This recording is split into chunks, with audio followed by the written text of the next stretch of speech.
Rain had been falling all morning in Columbus, Ohio, and the streets were cold and wet. Inside a Walmart store, people moved quickly, pushing their carts and thinking about their own problems. Near the milk section stood a little girl named Lily. She was only 8 years old.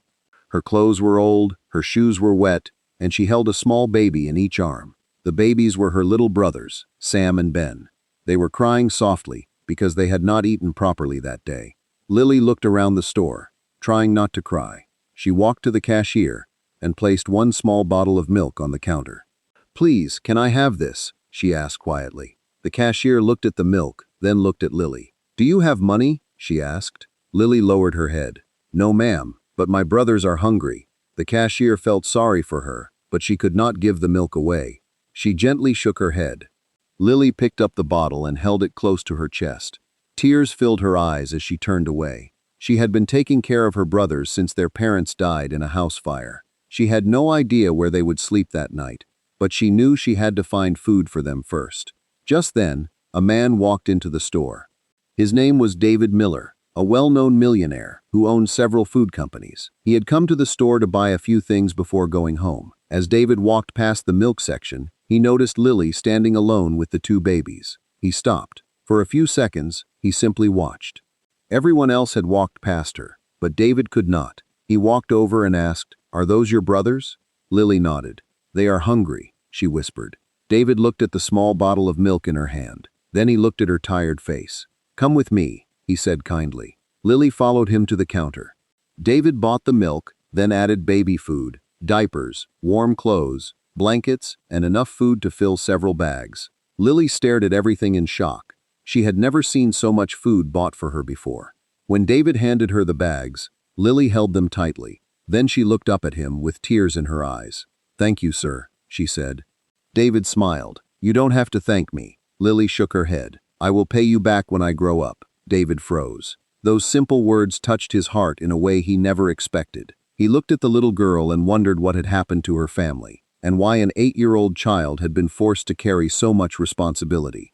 He had no idea that helping Lily that rainy afternoon would change both of their lives forever. David could not stop thinking about Lily after leaving the store. He had helped many people before, but something about that little girl was different. She had been scared, tired, and hungry, yet her first thought was still about her brothers. The next morning, David asked his driver to take him back to the neighborhood. He wanted to know where Lily and the babies were staying. After asking around, he found out that Lily had been moving from place to place since her parents died. She had been sleeping with her brothers at a small church in Columbus whenever someone allowed them to stay. David went there and found Lily sitting quietly beside her brothers. When she saw him, her face became bright. "You came back," she said. David smiled. "Yes, Lily, I came back." He spoke with the church workers and a social worker. He made sure Lily and her brothers had a safe place to stay, warm clothes, food, and people who could care for them. For the first time in many weeks, Lily did not have to worry about where her next meal would come from. David also helped her return to school.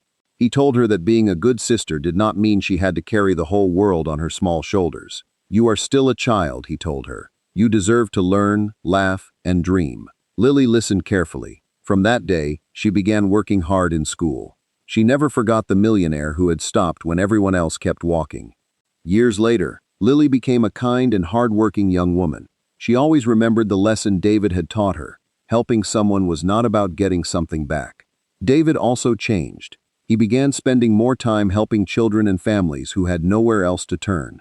He often remembered the rainy day at Walmart, especially the little girl who had offered him the only thing she believed she could give, a promise. And when Lily looked at David and promised that one day she would pay him back, he realized something that money had never taught him. Some of the greatest acts of kindness begin with people who have nothing to give in return. David could have simply walked away after helping the children that rainy day, but something about Lily's courage stayed with him.